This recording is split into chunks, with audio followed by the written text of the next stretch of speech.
In a hole in the ground there lived a hobbit. Not a dirty, wet hole, nor a dry, bare, sandy hole. It was a hobbit hole, and that means comfort. His name was Baggins. The Bagginses had lived in the neighbourhood of the hill from time out of mind, and people considered them very respectable because they never had any adventures or did anything unexpected. This is a story of how a Baggins had an adventure. Hobbits are, or were, a little people, and smaller than the bearded dwarves.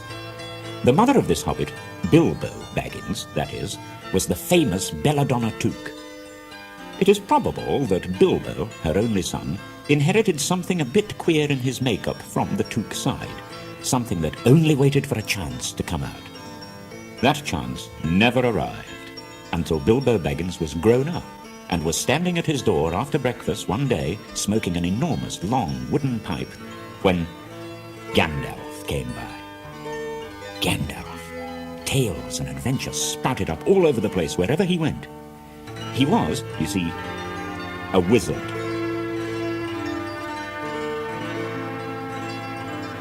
"Good morning," said Bilbo. Gandalf looked at him. "What do you mean? Do you wish me a good morning? Or mean that it is a good morning whether I want it or not? Or that you feel good this morning? Or that it is a morning to be good on?" "All of them at once," said Bilbo, blowing a beautiful grey ring of smoke that sailed up into the air and floated away over the hill. "Very pretty," said Gandalf, "but I have no time to blow smoke rings. I am looking for someone to share in an adventure, and it's very difficult to find anyone." "I should think so, in these parts.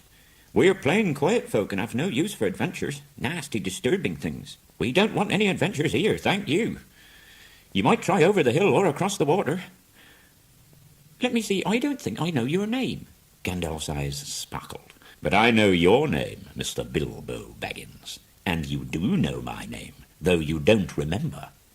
I am Gandalf, and Gandalf means me." "Gandalf. Gandalf. Good gracious me. Not the wandering wizard who used to tell such wonderful tales at parties about dragons and goblins and giants. Not the man who used to make such particularly excellent fireworks. I beg your pardon."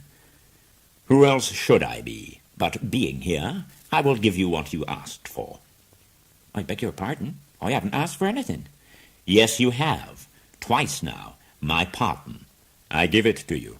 In fact, I will go so far as to send you on this adventure. Very amusing for me, very good for you, and profitable too, if you ever get over it." "I don't want any adventures, thank you. But please come to tea any time you like.